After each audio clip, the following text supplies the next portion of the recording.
कोई वचन पे चलेंगे उससे पहले आइए हम प्रार्थना करें। पिता पुत्र और पवित्र आत्मा के नाम से आमीन। आज का जो वचन है जो हमने लिया है जिसका शीर्षक है अपने आप में आना, जो अभी हमने सुना, सिस्टर ने पढ़ी, जब वो अपने आप में आया। और हम ये लूका रचित सुसमाचार के 15वां जो अध्याय है उसको अगर हम देखें, पूरा बुक को अगर हम देखें तो स्टार्टिंग में वो कहता है, यहाँ पे लिखा हुआ है, अगर कोई, मेरा हिंदी थोड़ा खराब है, अगर वचन में से पढ़ेगा 15 का 1-2, कोई बहन अगर पढ़ देंगी 15 का 1-2। सब चंगी लेने वाले और पापी उसके पास आया करते थे ताकि उसकी सुने, पर फरीसी और शास्त्री कुरकुरा कर कहने लगे, यह तो पापियों से मिलता है और उनके साथ खाता भी है। जी, कोई भी जो हम वचन सुनते हैं, हर वचन का एक बैकग्राउंड होता है, एक बैकड्रॉप होता है, और उस बैकड्रॉप के आधार पे वो वचन लिया जाता है। तो इसका अगर बैकड्रॉप हम देखें, इस वचन का बैकड्रॉप है कि प्रभु यीशु मसीह भोजन कर रहे हैं। किन के साथ कर रहे हैं भोजन? पापियों के साथ कर रहे हैं और चुंगी लेने वालों के साथ कह रहे हैं। और वहां पे कौन लोग हैं? शास्त्री और फरीसी। वो क्या कह रहे हैं कि ये तो पापियों के साथ और इनके साथ भोजन कर रहे हैं। इसका बैकड्रॉप जो है, ये फरीसी जो है और जो लॉ मेकर्स है, जो ये शास्त्री बोल रहे हैं। शास्त्री पुराना नियम जानते थे, पुराना नियम से वो वाकिफ थे। और पुराना नियम में अगर आप भजन संहिता निकालेंगे, भजन संहिता 23 का 5 में क्या लिखा है? मैं तेरे तू मेरे सताने वालों के सामने मेरे लिए मेज बिछाता है। कई वर्षन में लिखा है, तूने मेरे शत्रुओं के सामने मेरे लिए मेज बिछाया है। और ये मेज बिछा हुआ है, फरीसी और चुंगियों के सामने मेज बिछा हुआ है। और यीशु ये बात को जानते हुए ये आगे ये कहानी पैराबल्स बोलते हैं। ये पैराबल जो है, जब लिखा गया था, इसमें वो भाग नहीं था। अभी हम इसमें देखते हैं कि 3 भाग में बटा हुआ है। ये पहला भाग है जहां पे खोया हुआ मेज, फिर आता है खोया हुआ सिक्का, और फिर आता है उड़ाऊ पुत्र। ये पहले बाइबल में इसका ऐसे विभाजन नहीं किया गया था। बाद में जब बाइबल को जब एडिटिंग किया गया, तब इसको समझने के लिए इसको 3 भागों में भाग किया गया होगा। तो हम इस पूरा चैप्टर को बहुत जल्दी से देखेंगे और यहां से कुछ सीखने का कोशिश करेंगे। तो पहला जो है खोया हुआ भेड़। हर कोई जानता है खोया हुआ भेड़ का कहानी, हर कोई जानता है कि कैसे 100 भेड़ गए, उसके बाद वहां से एक भेड़ खो गया, और फिर जो चरवाहा था वो 99 पे छोड़ के वो जाता है एक का पीछे, और उस एक को वो लेके आता है। वो जब उससे मिलता है तब क्या करता है? खुश होके आनंद करता है। और भेड़ को क्या करता है? कहां उठाता है? क्यों?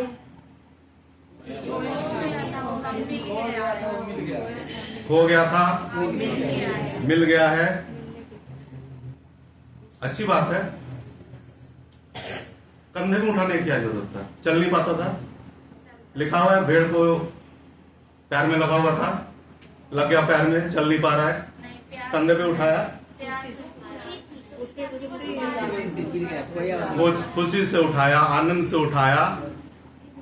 आपने भेड़ देखा है? कितने लोगों ने देखा है? या मेमना नहीं लिखा है? मेमना होता है ना, भेड़ लिखा हुआ है। भेड़ देखा है आप लोगों ने? कितना वजन होगा?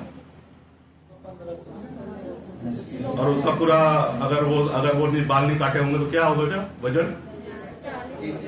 40-50 किलो उठा के चलना जरूरी था।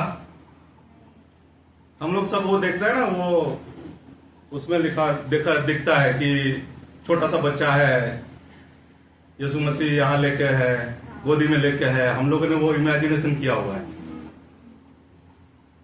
भेड़ क्या होता है, जब डर जाता है, ये भेड़ का कैरेक्टरिस्टिक है, मतलब उसका जो है कैरेक्टरिस्टिक्स क्या बोलते हैं हिंदी में, चरित्र। यस, चरित्र है।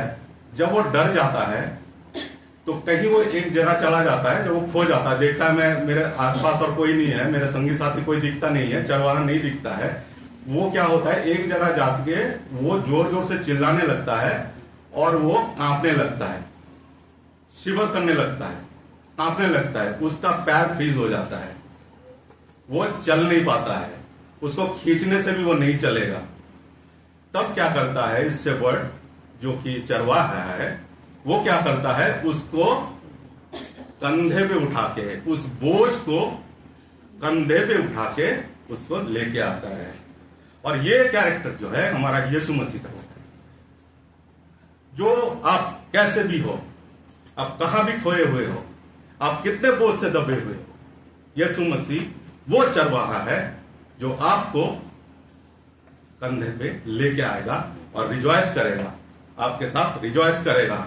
99 के साथ वो बोलेगा ये खो गया था, आज वो मिल गया है, आओ हम मिलके क्या करें, आनंद करें।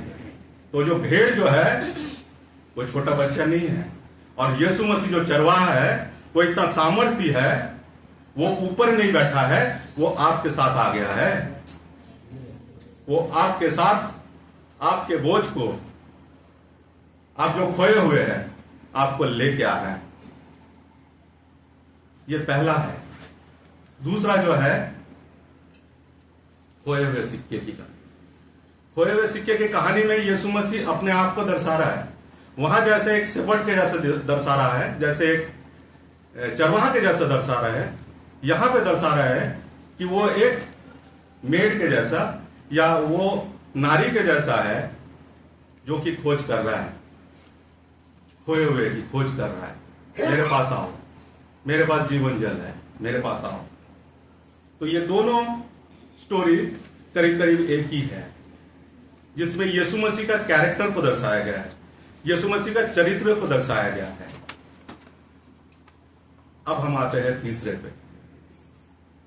ये कहानी हम सब जानते हैं, ये कहानी से हम सबको ही वाकिफ है, जिसे हम उड़ाव पुत्र के लिए, उड़ाव पुत्र ये कहानी से जानते हैं। आपने बहुत वचन सुने होंगे इस कहानी के ऊपर, और हम सब उड़ाव पुत्र को जानते हैं कि उड़ाव पुत्र का ही ये कहानी है। उड़ाव पुत्र जो कि चला गया और वापस आया, मन फिराया, वापस आया। लेकिन इसमें 3 कैरेक्टर है, एक चरित्र नहीं है इसमें। एक पिता है और 2 पुत्र हैं।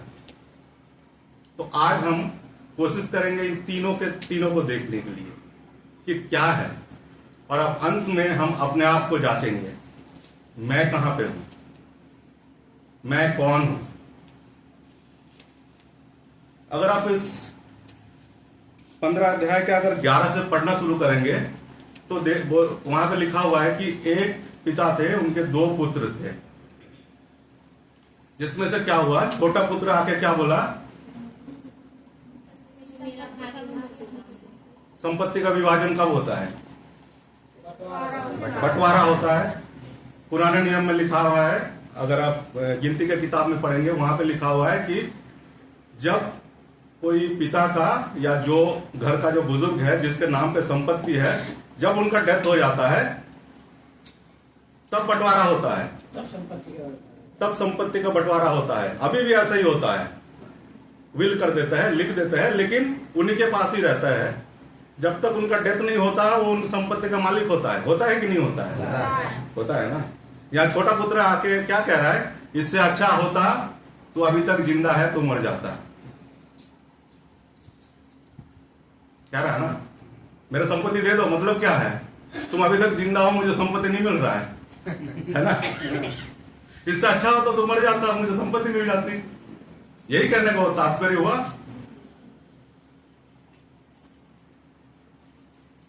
तो वो छोटा बेटा आता है, कहता है मेरा भाग मुझे दे दे। पिताजी, यहां पे लिखा हुआ नहीं है कि समझाता है नहीं समझाता है, हम नहीं जानते, जरूर समझाया होगा, साथ मिलकर रहते हैं। लेकिन वो पुत्र नहीं मानता। संपत्ति का विभाजन हो जाता है। पिता जो है दोनों को इक्वल दे देता है। आपका जितना बड़े बेटे का छोटे बेटे का इक्वल, किसी के साथ कोई भेदभाव नहीं करता है। और ये पिता का कैरेक्टर है कि वो किसी के साथ भेदभाव नहीं करता है, सबके लिए बराबर है। आशीष जो है सबके लिए बराबर है। आपको लेने वाला कौन है? तो कहानी में आगे चलते हैं। वो छोटा बेटा कुछ दिन यहां रहता है। क्यों रहता है? क्योंकि संपत्ति को उसे बेच के उसको कैश में कन्वर्ट करना है ना। संपत्ति में तो सिर्फ कैश नहीं होता ना, जमीन होगा, जायदाद होगा, भेड़ बकरियां होंगे, तो वो सारी चीजें बेच देता है।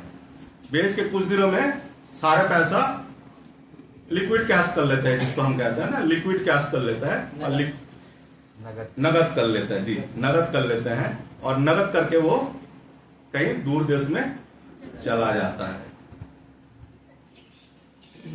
दूर देश में जाता है और वहां पे लिखा हुआ है कि वो सारे पैसे भोग विलास में उड़ा देता है। उसके बाद, उड़ाने के बाद कुछ दिनों बाद उसको खाने का लाले पड़ गए, क्योंकि वो तो नगद था। नगद नारायण कितना दिन चलेंगे, खत्म हो गए। बड़े बुजुर्ग जो बैठे हैं वो कहता है कि भाई अपना संपत्ति मत बेचो, जमीन है इसको मत बेचो, इसे रखो, तुम्हारे बुरे समय में काम आएगा। लेकिन बच्चे कहां मानते? वो तो कहते हैं नहीं, मेरा तो मोबाइल फोन ज्यादा जरूरी है, 1.5 लाख का मोबाइल ज्यादा जरूरी है।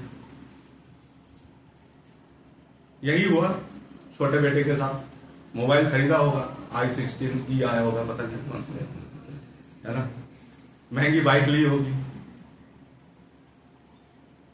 पैसा खत्म हो गया क्योंकि वो सारे नगद थे। अब वो जो खरीदे थे वो बेच भी दिए होंगे, ऐसे टाइम गए होंगे। 1.5 लाख का मोबाइल खरीद के 1 लाख में बेचा होगा, 60-70 में बेचा होगा। जब खाने के लाले पड़ेंगे तो वही करेंगे। बेच के अब वो हो गया कंगाल। कंगाल होके अब उसको खाने की लाले पड़ गए।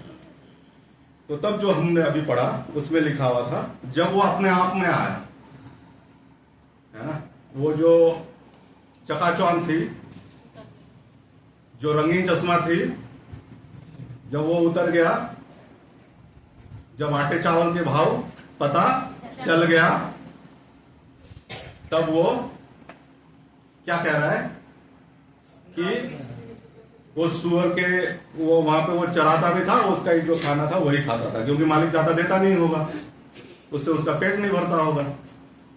तो जब वो अपने आप में आया तब वो क्या सोच रहा है, मेरे पिता के पास बहुत सारे भोजन वस्तु है। वो नहीं कर रहा है कि संपत्ति है, वो बेसिक पे आ गया, है ना, खाने पीने पे आ गया, वही जरूरी है, उस पे आ गया कि मेरे पिता के पास बहुत सारे भोजन है और मेरे जो, मैं जब जाऊंगा तो बोलूंगा मैंने आपके और पिता के सम्मुख मैंने पाप किया है और मैं आपके पुत्र कहलाने के योग्य नहीं हूं, मुझे क्या कीजिए, क्षमा कीजिए। और उसके बाद क्या कह रहा है, मुझे नौकर समझ के रख लीजिए। अब ये गया नहीं, अब ये सोच रहा है और मन ही मन ये रट रहा है कि मैं जब जाऊंगा मैं पिताजी को ये बोलूंगा कि मुझे अपने एक नौकर बना के रख लीजिए। मन में द्वंद्व भी आया होगा, क्या पिता मुझे एक्सेप्ट करेगा या नहीं करेगा। मैंने तो उनको बोल के आया कि ये इससे अच्छा होता कि आप मर जाते, क्या पिता मुझे लेंगे, क्या मैं जाऊं या नहीं जाऊं, मैंने इतना पाप किया है, क्या प्रभु मुझे क्षमा करेंगे क्या मैं क्षमा के लायक हूं?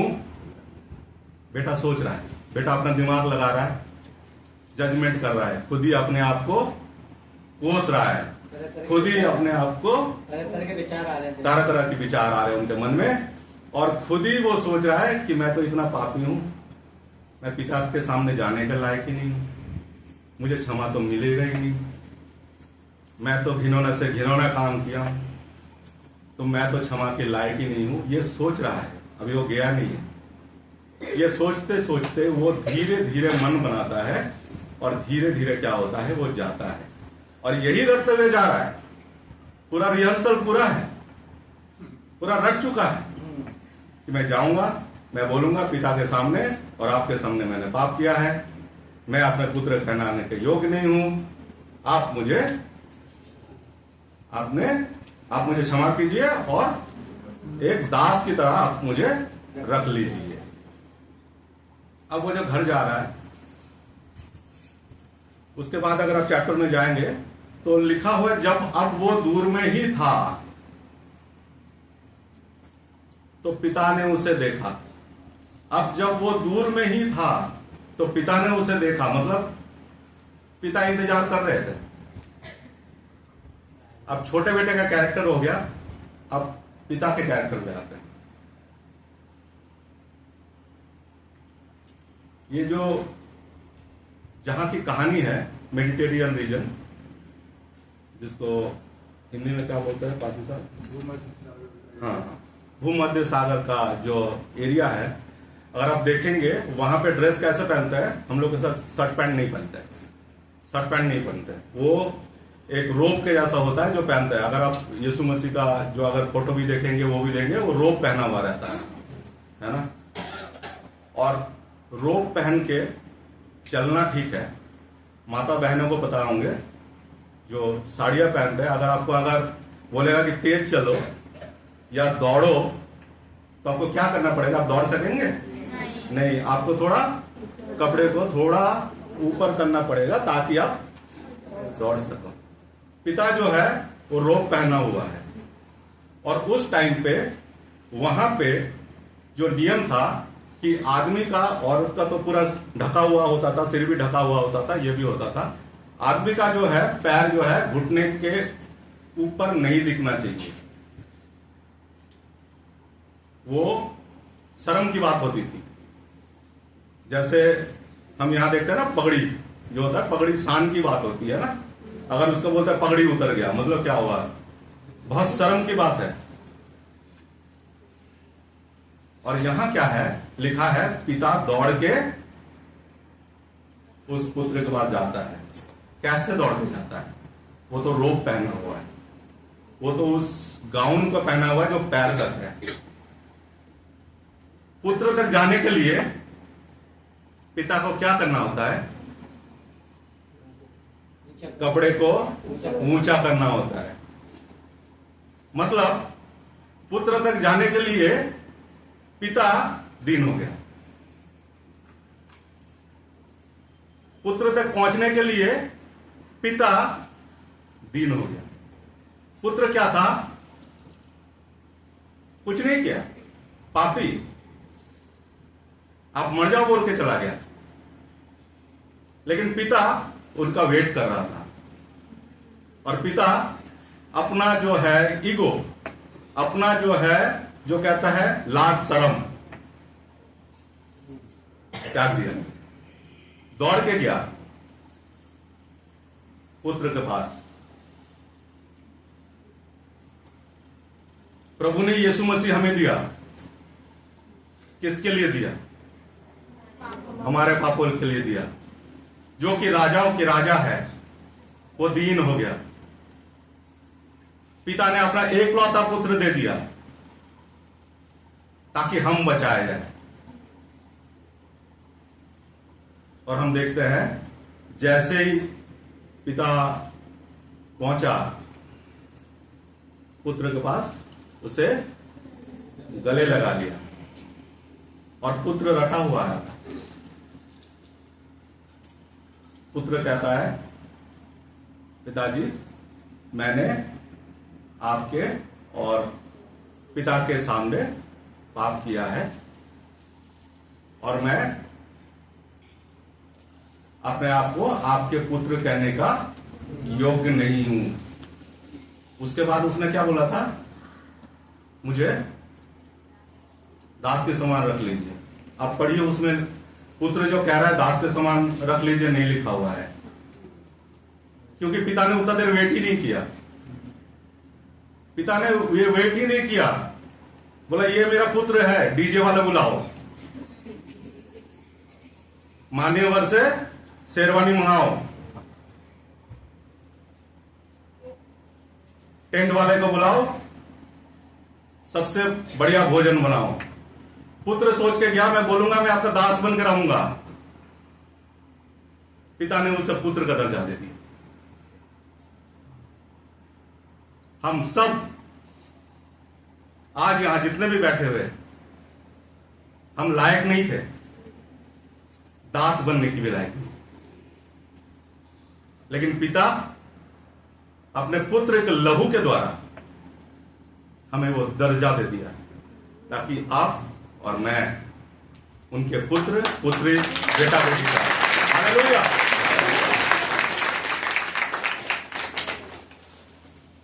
ये है पिता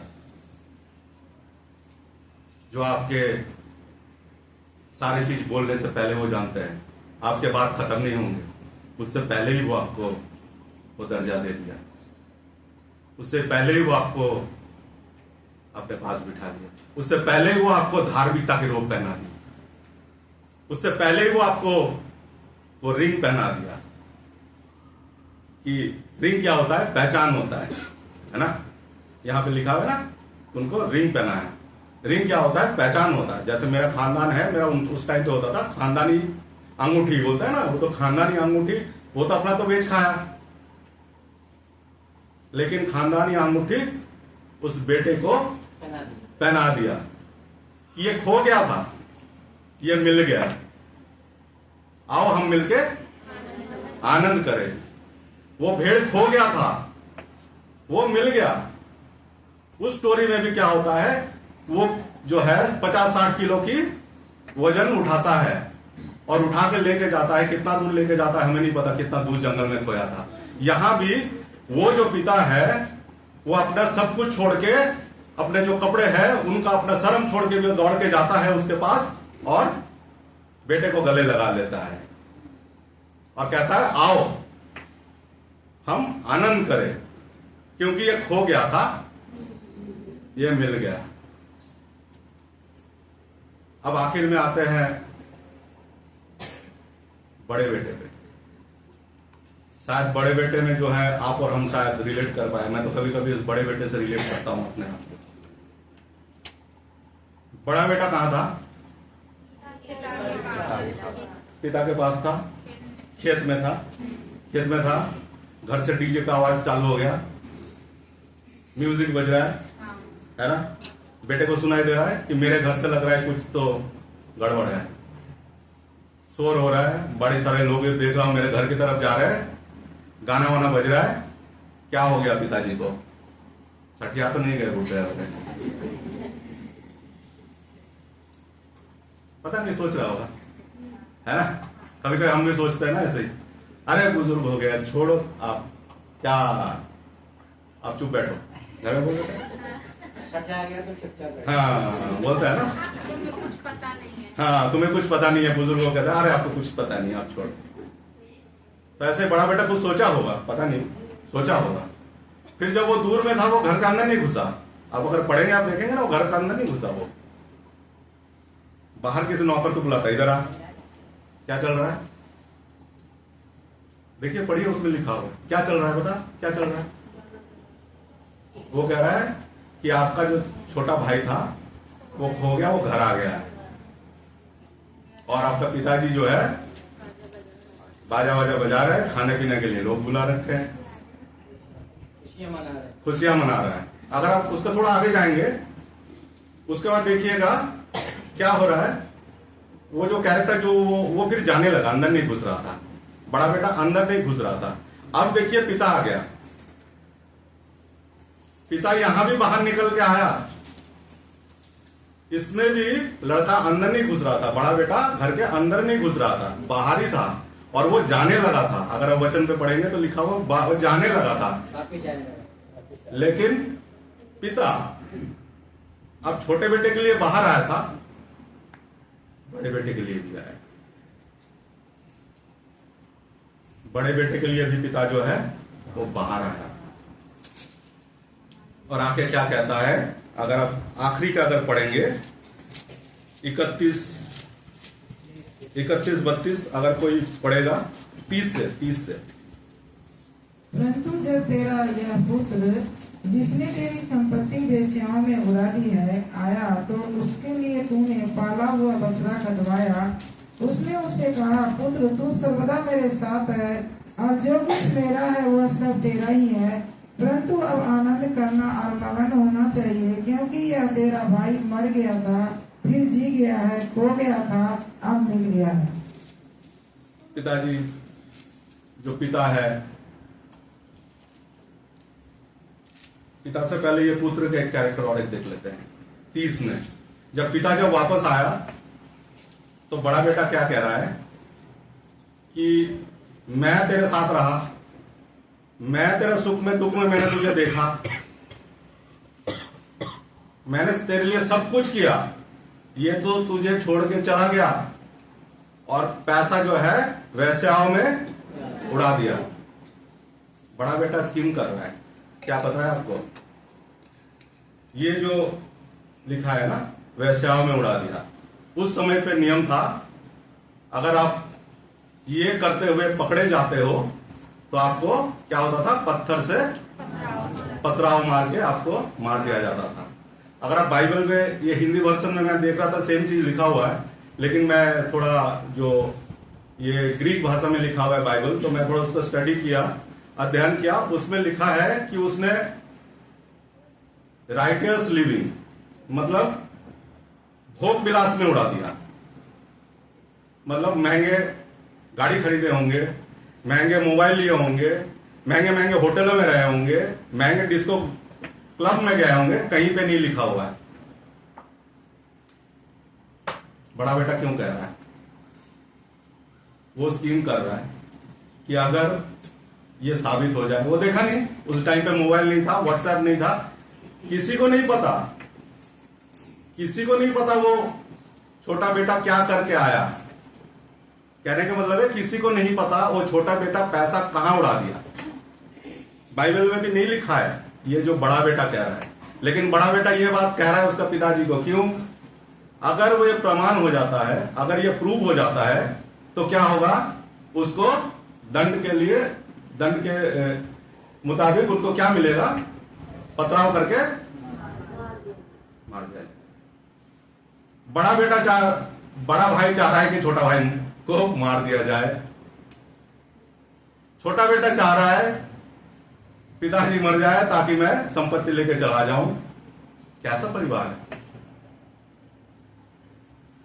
बड़ा बेटा ये सोच रहा है, पिताजी को कह रहा है, इल्जाम लगा रहा है छोटे भाई पे, जबकि वो जानता नहीं है, वो नहीं जानता कि उसने कहां पैसा गवाया है, कहां पैसा उड़ाया है। परंतु वो सोच रहा है अगर ये साबित हो जाए तो ये रास्ते से चला है। पिताजी क्या कहते हैं कि वो खो गया था, वो मिल गया है, आओ हम सब मिलके आनंद करें। कहानी यहां पे खत्म हो जाती है। आपको लगता नहीं है कि कहानी में और कुछ होना चाहिए? बड़े बेटे का क्या हुआ, है ही नहीं, कहानी एब्रप्टली खत्म हो जाता है। कुछ कुछ मूवी देखते हैं ना, लगता है कि अभी तो कुछ बाकी है, लेकिन खत्म। वो बाहुबली के जैसा है ना, फिर इंतजार करते 3-4 साल आएगा, क्या हुआ, कटप्पा का है ना। तो ऐसे ही ये कहानी खत्म होगी। बड़े बेटे का क्या हुआ, अब इसमें बाइबल में तो आया नहीं कि अब वो बुढ़ा पुत्र 2, तो उसमें पता चले कि क्या हुआ। ये आपके और मेरे लिए है। हम जो मसीह में है, जो पिता के साथ रहते हैं, दिनों रात उनके साथ रहते हैं, और हम कहते हैं मैं तो आपके साथ हूं, मैं तो हमेशा आपकी सुधि लेता हूं, मैं तो हमेशा ये करता हूं, मैं तो अपने टाइम पे चंदा दे देता हूं, मैं तो अपने टाइम पे प्रेयर करता हूं। अच्छी बातें है, कुड़कुड़ाने कब बंद करें? दूसरे को देख के कब हम ईर्ष्या करना बंद करेंगे? ये कैरेक्टर हमारी है, ये कैरेक्टर हमारी है। हम प्रभु के संगति में तो है, लेकिन क्या हम प्रभु में है? छोटा भाई जिसने की ना अपने आप में आया, हम सोचते हम अपने आप में आ चुके हैं, हमें तो आने की जरूरत ही नहीं है, हम तो रूटीन वाली प्रेयर करेंगे, हो जाएगा। प्रभु के साथ लेके क्या हम चल रहे हैं, या सिर्फ हमारा जीवन ऐसा बन गया है कि रूटीन के जैसा बाइबल पढ़ना है, बाइबल पढ़ लिए, प्रेयर करना है, प्रेयर कर लिए, लेकिन जो थे वो ही रह गया।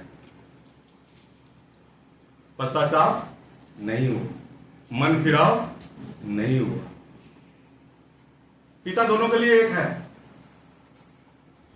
पिता विभाजन नहीं किया, लेकिन ये जो छोड़ा हुआ है, ये आपके और मेरे लिए छोड़ा हुआ है कि हम क्या पिता के पास वापस जा रहे हैं या हम उल्टे पांव लौट जा रहे हैं। इसीलिए ये बाइबल में ये जो जगह है, इसको छोड़ दिया गया है। अंत में जाने से पहले एक छोटा सा मैं आप लोगों को कहानी सुनाऊंगा, और उसके बाद हम इसको एंड करेंगे आज के वचन को। इटली का एक नाटक था, जिसका एक कोई पोर्शन, एक कोई भाग मैं आप लोग को सुनाना चाहता हूं। एक नाटक का ये एक पोर्शन है, एक नाटक का पोर्शन है। वो नाटक में वो दिखाया गया है, नाटक का भाग है ये। नाटक में दिखाया गया है जब यीशु मसीह को लेके वो लोग गए हैं विचार के लिए, और कहता है कि ये जो अभी पास ओवर का टाइम है, इस पे हम किसी को, बंदी को छोड़ सकते हैं। पिलात कहता है ना, सबको पूरा भीड़ होता है और कहता है कि आप में से आप बोलो तो हम इसको छोड़ दें, यीशु मसीह को छोड़ दें, कहता है ना। तो इसमें वो जो नाटक का सीन को थोड़ा मतलब दिमाग में थोड़ा सोचिए। उसमें दिखाता है कि जहां पे ये कोलोसियम है, या जहां पे ये विचार हो रहा है, उसका कुछ दूरी पे ही बरब्बा जो है वो कैद है। और बरब्बा क्या कैदी था? वो राजद्रोही था। राजद्रोही था मतलब हमारे अगर हम बोले तो स्वाधीनता संग्रामी। वो सोचता था कि मैं स्वाधीनता संग्रामी हूं, राजद्रोही था, है ना, और मैं इन लोगों के लिए कर रहा हूं। तब यहां पे हो रहा है, तो ये जब कहता है कि तुम किसे चाहते हो कि मैं छोड़ दूं, जब पिलात कह रहा है, तो सारे भीड़ क्या कह रहा है? बरब्बा बरब्बा बरब्बा। वो उसको सुनाई दे रहा है। एक जब कह रहा तब सुनाई नहीं दे रहा, जब भीड़ कह रहा है ना बरब्बा बरब्बा बरब्बा, तब उसको सुनाई दे रहा है। वो मन ही मन सोच रहा है, देखा आज तुम्हें समझ में आया, मैं तुम्हारे लिए इतना कुछ कर रहा था, मैं तुम लोगों के लिए लड़ रहा था। वो बरब्बा सोच रहा है मन ही मन कि मैं तुम्हारे लिए तो सब कुछ कर रहा था, आज तुम्हें समझ में आया, तभी तुम लोग चिल्ला रहे हो, नारे लगा रहे हो मेरा, बरब्बा बरब्बा बरब्बा नारे लगा रहे हो। कुछ देर बाद फिर बोला, जब पिलात बोला अब फिर ये यीशु का क्या करे, तो क्या बोला? क्रूस पे चढ़ाओ, क्रूस पे चढ़ाओ, क्रूस पे। आप बरब्बा को फिर सुनाई दिया क्रूस पे चढ़ाओ। अब वो उल्टा बोलने लगा, तुम लोगों के साथ तो मतलब कुछ तुम्हारे लिए अच्छा करना ही नहीं चाहिए, मैं तुम्हारे लिए इतना कुछ किया, अब कह रहा क्रूस में चढ़ाओ।